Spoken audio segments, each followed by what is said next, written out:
bolajonlar uchun birdek manzur keladigan, tayyorlanishi oson va to'yimli bo'lgan pankek tayyorlaymiz.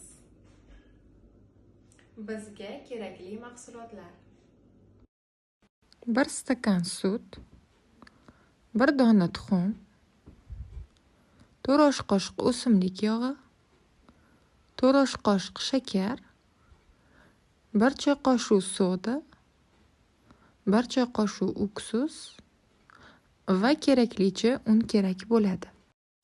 Idishimizga sut, tuxum, shakar, o'simlik yog'ini solib, yaxshilab aralashtirib olamiz.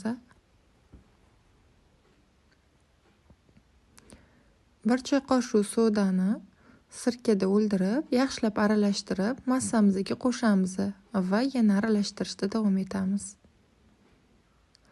Keraklicha un solib, ya'ni quyuqroq emas, balki o'rtacha quyuqlikdagi massa bo'lguncha un solib, yaxshilab aralashtirib olamiz.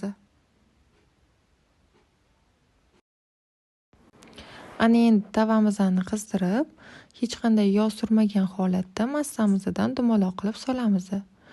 Shunaqa teshikchalar hosil bo'lganda orqasini o'giramiz.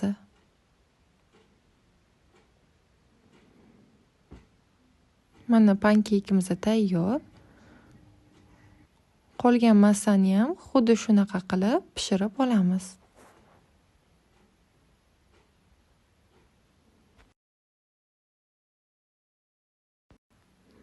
Tayyor pankeklarimizni likopchamizga ustma-ust terib, ustidan xohishga ko'ra asal yoki murabbo quyishingiz mumkin.